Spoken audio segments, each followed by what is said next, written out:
Commissioner Major General Anthony Anderson has announced that the Police High Command will be taking action against several police officers featured in Tik Toc videos. The police commissioner says in addition to disciplinary action, officers who appear in these videos will have to undergo remedial training if they are going to remain in the organization, and so that they are aligned in their mindset with the best value of the police force. Anderson, who was speaking at a virtual press conference yesterday, expresses that the videos are concerning as they do not align with what is expected from police officers.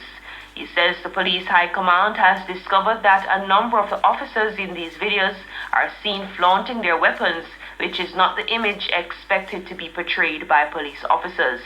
The Police High Command has published guidelines in the Force Order indicating how these issues will be dealt with going forward.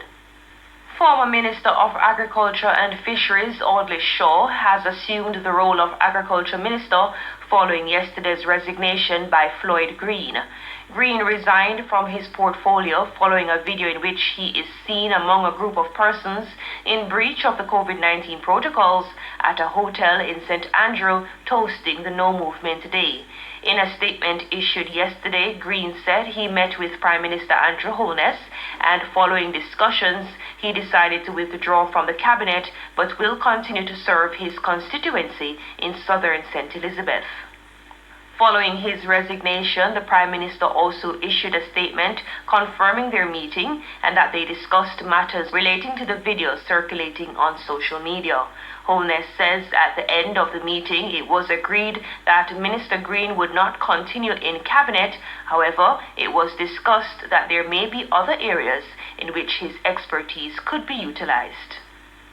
Jamaica Labour Party councillor Andrew Bellamy, another government representative featured in the video with former Agriculture Minister Floyd Green, has also been forced to resign his position on committees of the Kingston and St. Andrew Municipal Corporation as well as a state board. The resignations of both men have triggered a series of investigations following news that the party was being held for Green's advisor who sits on various boards. Chairman of the National Solid Waste Management Authority, Dennis Chung, has indicated that his organization has launched an investigation to determine if one of their senior executives is among patrons caught on the video at the controversial birthday celebration.